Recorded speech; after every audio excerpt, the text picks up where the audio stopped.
how you doing? Man, listen, man. Tired. I'm going back to sleep. You go on, have your conversation with them, man. When you finish, just hang up. I'll take care of the rest.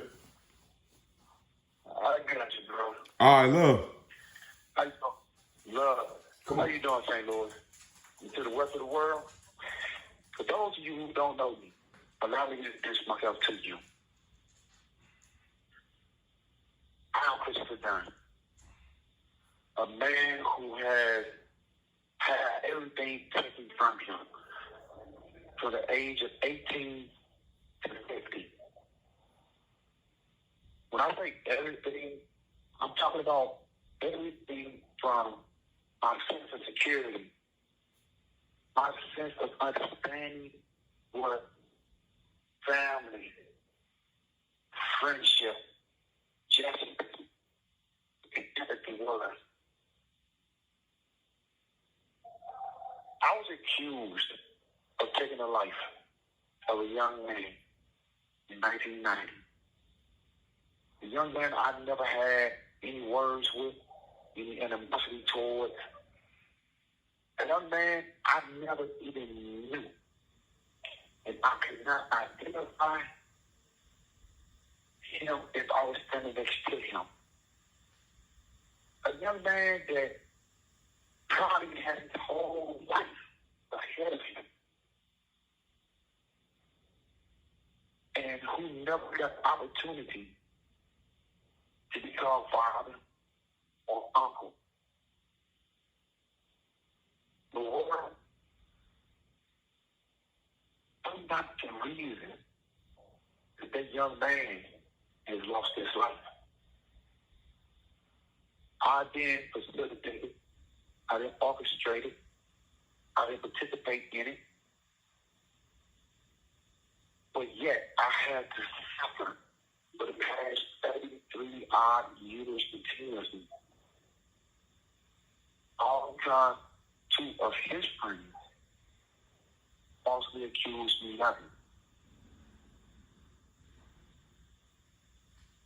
it. It is sad what we as a people go through day after day. Why is it that we are so quick, so powerful to blame others for our mistakes? Why is it that those two young boys chose to accuse me of a crime? Well, this is how we got here. I come from what is known as the northwest section of the city of St. Louis, a neighborhood one which we call the Wellsville community. But inside the community, we have other neighborhoods. And my neighborhood happened to be one of the most drug-infested and later became one of the most gang-infested communities that existed within the inner city.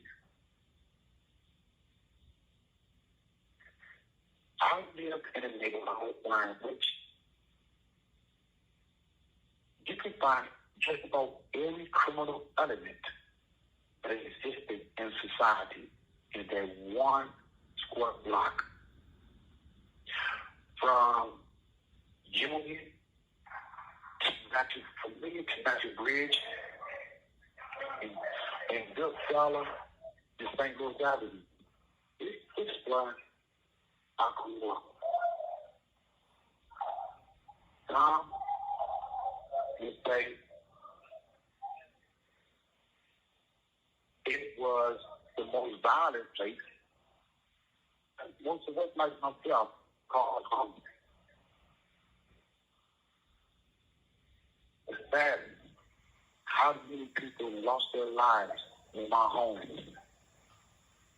A place that's supposed to be a safe haven for us became a place where our lives have been extinguished. And so many young boys never got the chance to become men. Those many beautiful young girls never became men because their lives were snuffed out.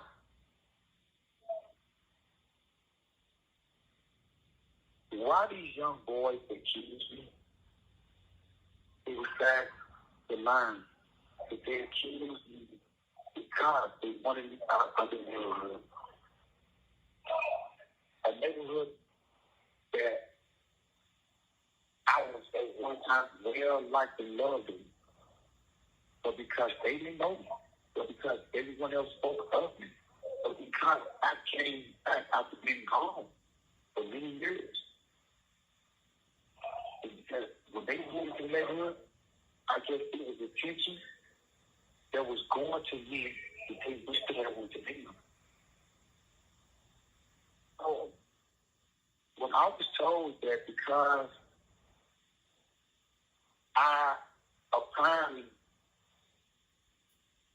told people that they could not sell drugs in front of my mother's home, or that they could not sell drugs to pregnant women, or that they shouldn't, or that they shouldn't sell drugs in front of the church behind my mother's home. I guess I ruffled some feathers. I guess I upset some people. I guess those two boys felt that who was I? Who was I to tell people what they can and can't do? Well, I grew up, and because I grew up there, I felt a need to want to protect the sanctity of the very community that gave me sanctuary. Was it too much to ask for? Was it too much to ask for?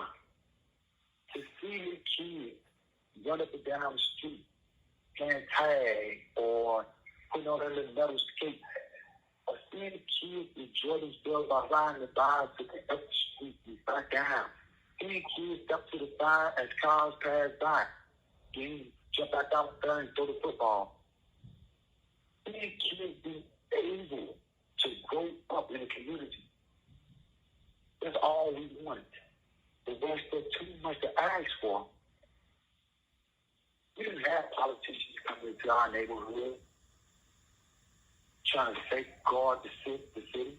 We didn't have politicians coming into our neighborhood and observing the beauty of the utopia that we were living in. Despite the fact that this is the inner city where 2-family flat and 4-family flat houses lined the street, we still had pride in our neighborhood. We took care of it. But sadly, you have outside influences that came into our neighborhood and took away the essence of what a community was. When we sat in the 25th Circuit Court in 2018, and the witness got up on the stand and admitted as to why he lied on me, it hurt him. It hurt him because the people that I grew up with that still lived, they did not tell me. They did not come forward and say, bruh, this is why you was lied on. Or bruh, we are sorry for why they lied on you. But because no one defended, not my honor, but because they defended, they chose not to defend who I was to them. It hurted. My mother used to tell me as a kid growing up that a Lord should be my greatest downfall. I was loyal to everyone, but the streets wasn't loyal to me. I grew up in St. Louis where I knew everybody who was anybody. Even though I didn't use drugs, even though I didn't drink alcohol, people did not think of me as to be a nerd or a geek or a lame. They didn't think that at all. But I hung with the best of the best in the city of St. Louis. Even those who called me their friend, they still did nothing to defend me. Whether it is the teacher, school principal, the neighborhood corner bum, the store owner, the tavern owner, or the patrons, they did not come forward to help. I say this to say, most people rely on people. That's the human nature of things, where we hope that our lives or that what we do in our lives is enough to influence others to continue to remember us, but also value the friendships that we made. When I leave this world, and I'm not sure exactly when, I will have a small gathering of friends and family at my funeral. Just courtesy. Because those who once there for me when I needed them, they need not be there for me after I'm gone. I don't need the flowers after I'm gone. Those of you who have allowed me to smell my flowers while I'm here and enjoy them, those of you, I would love to be there to say our final goodbye. I'm sick right now. And my body is starting to take its toll. It's starting to give up. I still have the will. I still have the mental strength to continue to fight. But my body is not able to continue to fight. But I'm going to fight as long as I possibly can until I can't fight no more. As long as my body allows me to. Sure, I hope that within the next year to 5 years that I'm home. The city knows what's going to happen within the next year to 5. But I do know that for the young man who lost his life, his family should continue to seek justice for what happened to him. His family should not give up that fight. And if need be, ask me, and I will share with you everything that his friends did not want to share with you. Everything that you deserve to know, which is the truth. I, Christopher Dunn,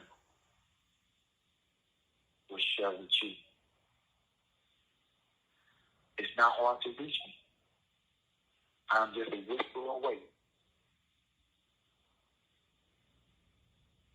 And as far as the 2 young guys who placed me in the situation, I thank you for coming forward and admitting to your wrongdoing. I thank you for being conscious enough now, even after all these years.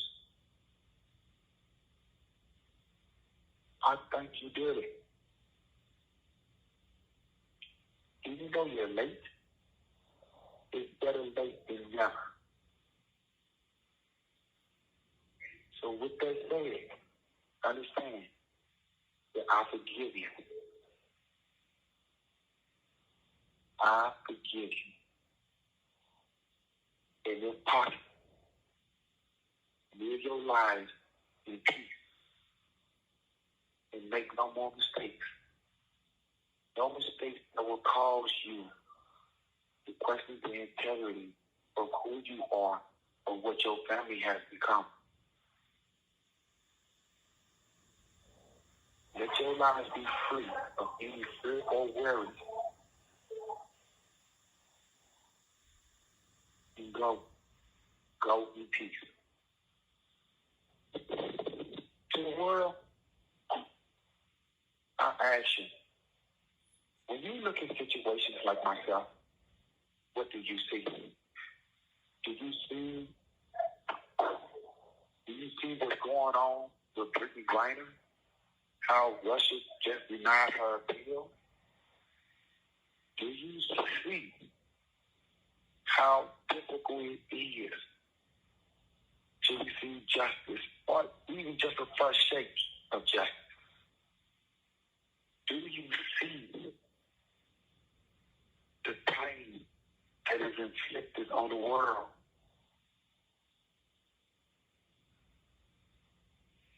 I wish, I hope, I pray that you can see my pain, that you can feel my pain, that you can understand my pain. Just think, if you had a pathologist expert look at the medical report, you would see that it's virtually impossible. It's virtually impossible. And I mean virtually impossible to have a victim to be shot behind his ears on the left side, and the bullet went from back to front, left to the right, and upward in an angle, a 90-degree angle.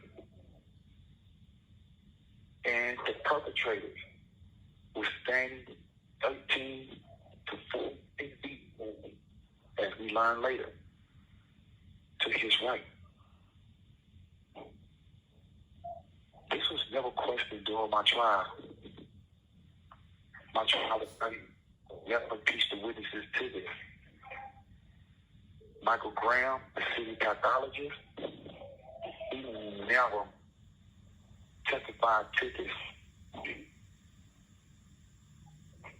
The gun and firearm expert never testified to this. This act was impossible. It was impossible to have made such. But still, I was convicted for it. If anyone out there is a crime scene reconstructionist, I challenge you. I challenge you to take this upon yourself and see if you can actually come up with this truth. And take it to the St. Louis City Circuit Attorney, Kennedy Gardner, and give her your findings. Take it to the Attorney General for the state of Missouri, Herb Schmidt, and give him your findings. Share it with Angie Chicago, KCTV Channel 5. Share it with Tony Messenger of the St. Louis Post-Dispatch. Share it with Luke of the Kansas City Star. Share it with the family of the victim. Because with your help, they too will learn this truthful fact that it is impossible and that the witnesses lied. It's good that the witnesses came forward and admitted that they lied, but it's nothing like seeing it. It's nothing like actually seeing the impossibility of this lie being manifested in the flesh. Sure, some people may say, this was young at the time when they testified. They was young at the time when they lied. They was young at the time when they gave the first statement, and now they're older. Okay, they was impressionable then. They was subjected to who knows whatever type of fear or influences. And sure, some people may say it was fresh in their head at the time. Well, lies start off by being fresh. Lies don't start off by being true. The question is, who really shot Rico? Only ones that can tell you that is the two families who's there and the person who pulled the trigger. I will tell you this. The person who actually pulled the trigger,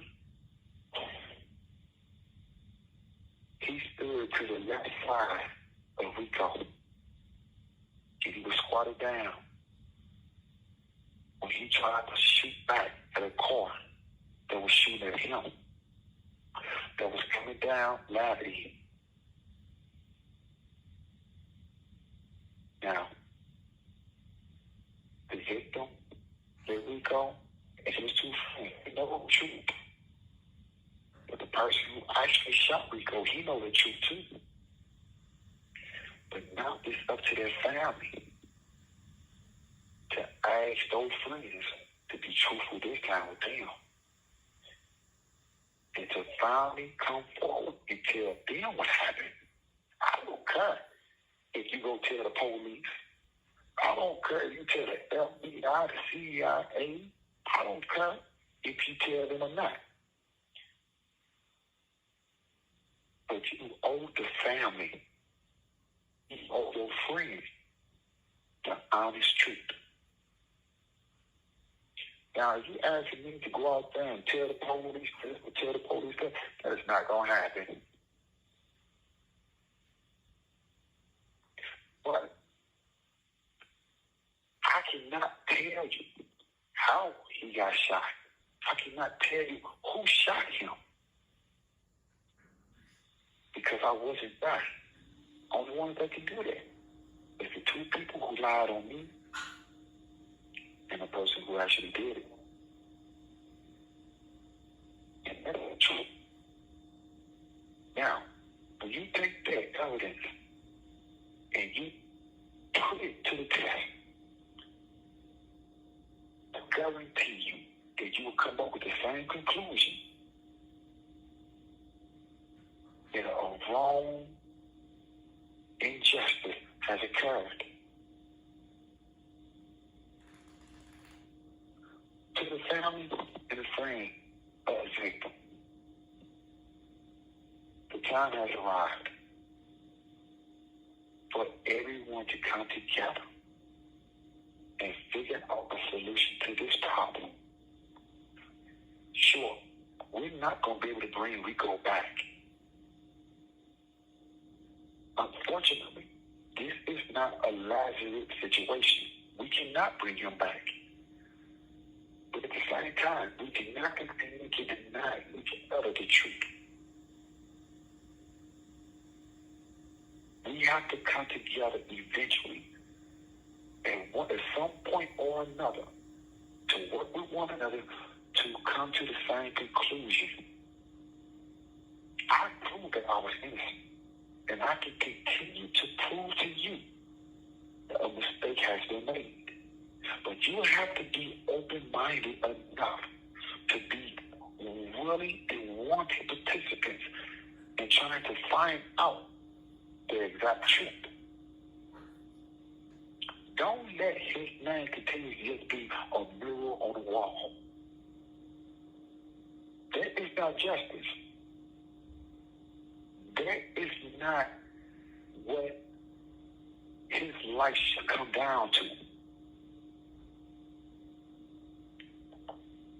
Don't let his name just be a cup of spilled beer on the sidewalk. Let Rico's name become a symbol of truth, fairness, justice, and empathy.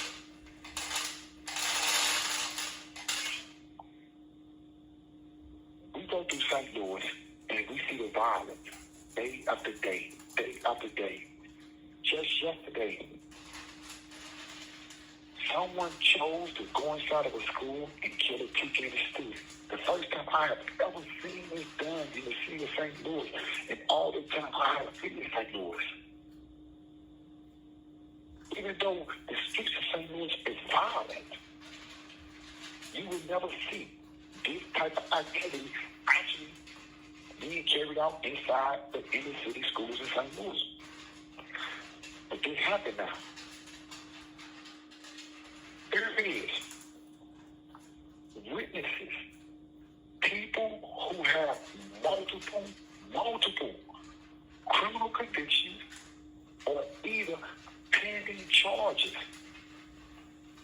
They are continued to be used as pawns. It's voluntarily, don't get me wrong, it's voluntarily. They are willing, the state, the prosecutor's office are willing to use witnesses, people who have pending criminal charges. They are willing to drop those charges or dismiss them or reduce them, all for the sake of a conviction, which is wrong. But the people of St. Louis, of any state, you have a right to recall any judge, any prosecutor for misappropriating the law. You should not allow them to continue to use this as a practice. Stop allowing snitches to dictate how justice is applied in your cities. If you continue to allow snitches or confidential informants or your reps, if you continue to allow them to dictate who will get convicted and who won't get convicted, then what does that say about your justice system? It surely says that the prosecutor office does not have no control over it. Because without the snitches, you will not get a conviction. Stop treating snitches like royalty. Stop giving them that pass.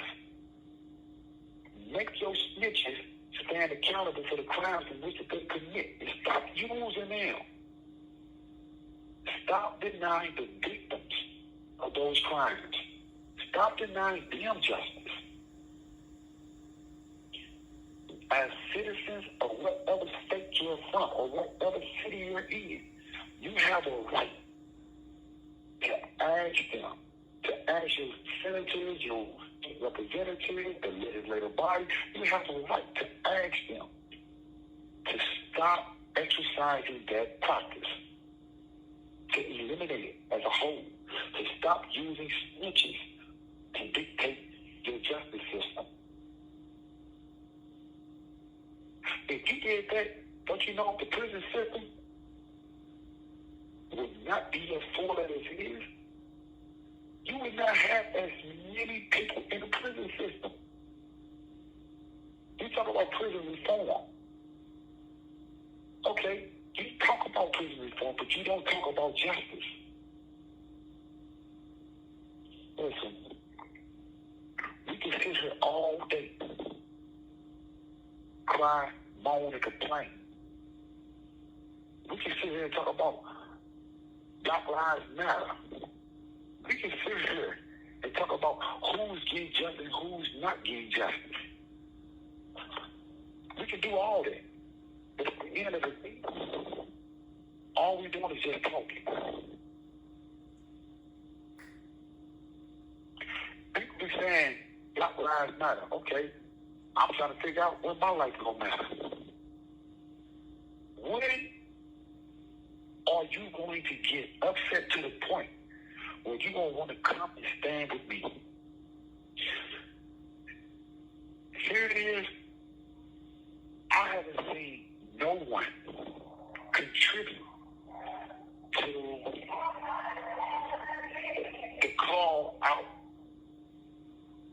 financial assistance. I haven't. I gave you my email address. I gave you the web page address so you can actually reach us at. And I haven't seen anyone reach their hands out to assist. You know what we're trying to do? We still need the representation of a pathologist, a licensed pathologist, someone who would be willing to read the police report and give an honest opinion as to the cause of death and how he may have passed away. We know about gunshot, but we need someone to review the report. We also need a legitimate, licensed criminal reconstructionist analyst. Even if it's done by digital, still, we need this. But this will also further the proof of my innocence. Most people are able to comprehend or understand what it's like or what we're trying to do when they can visually see the truth. I can sit there and tell you all day that I'm innocent, but if I can show you this truth, that's something completely different. This is not a get-rich-quick scheme. This is not a, I'm just trying to get over on you. This is a, let me show you how I was lied on. Let me show you the justice that was denied to me and the victim and his family. I'm tired of being in prison. Really, I am. I'm tired of sitting here and watching my life just wither away. And by me sitting in prison, it's not doing anything to pay society for any death because I'm actually innocent. Like I said, we shall overcome Kumbaya, Black Lives Matter, power to the people. We can sit here all day and scream to the top of our lungs. But unless you're willing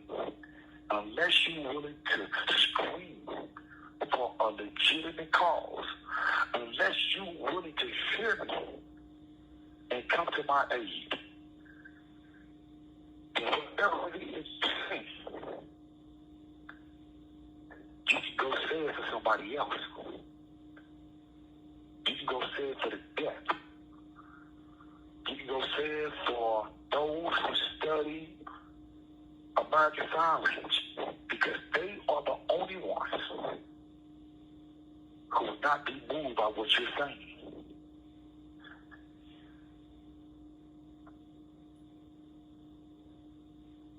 You can come together as a whole and let your voices be heard as one. One person is not enough. I need everyone to speak out. I need everyone to come together and let their voices be heard. Listen, people. Growing up in the city of St. Louis,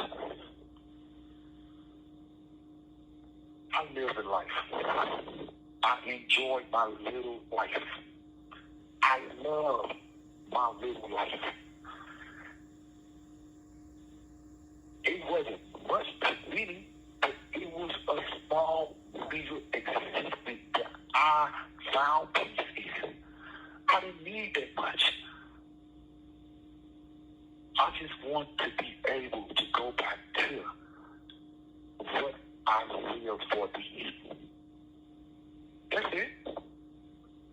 That's my small recovery hole. I don't want too much. It was my purpose. It was my peace. It was my humanity. It was me. And it's taken from me for no logical, reasonable explanation. It was an inhumane act. And like I said, if you're not willing to speak up for those that matter, and if all you're doing is just screaming for the American Deaf Society, then all you're screaming for is for nothing.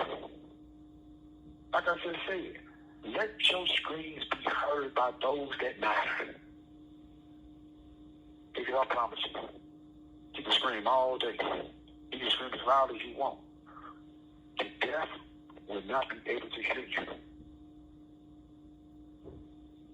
Because the Supreme Court, they're deaf ears. They are. They don't cry. But the politicians who continue to want you to serve their pockets, those companies from Austin Torino to Coca-Cola to Pepsi to Anheuser-Busch, those companies like Lay's and Mars and M&M's, those companies that's up under DuPont, those companies a streamline of supplies and revenue to the cities and the states. They're the ones who matter. They're the ones where the politicians need to continue to influence to bring to these cities. They're the ones who can help make a change. I don't want nobody going out there burning up any bills. I don't want you shooting at the police. I don't want you going out there causing any type of ruckus that can get in prison. If you don't stand for something, then you will fall for anything. And you're not willing to stand for not just me. I'm not the only one that's actually innocent in prison. I'm just one of the most visual and focused ones right now. I'm just one of those who is out there, who refuse to give up. But I'm not the only one. But if you're not willing to fight for us now, then what you going to fight for in the future? Because I guarantee you, this problem is not going to end with just me. It's going to be a continual problem until we as a whole, we as a people, we as a nation come together and stand with one another and combat this situation. Listen, people, like I said before, growing up in St. Louis, a lot of people knew me.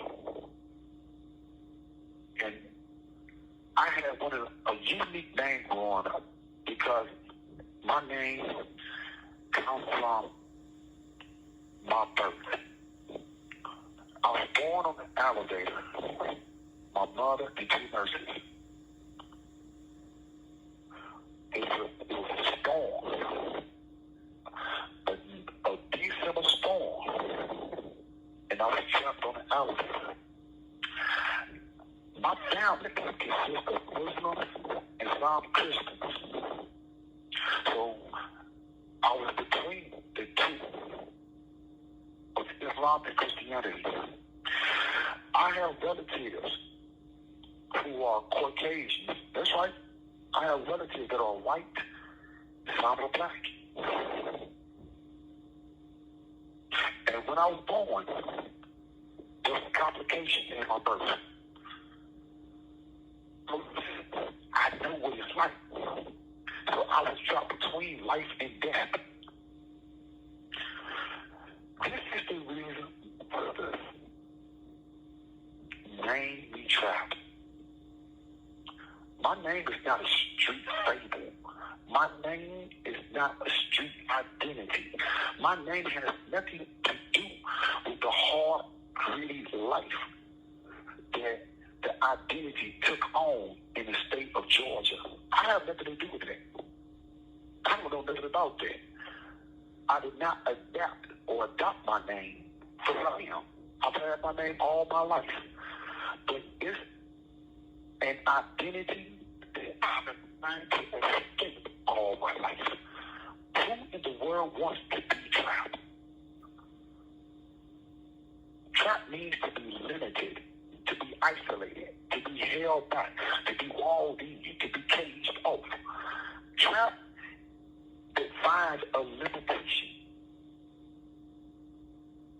I do not want to live in my name. All I'm asking now is for you to help free me from this trap.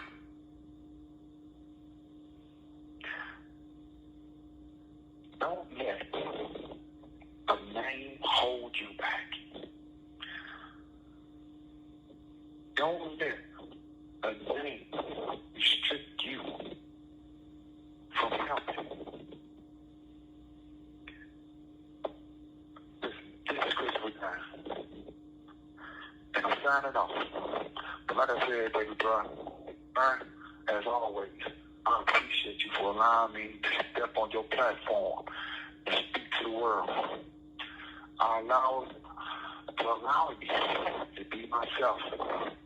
And I thank the world for allowing me to speak to you, to come into your homes and share with you every Tuesday my situation and the cause that needs to be heard. With that said, as always, you take care, be at peace, go with God, assalamu alaikum, salutations.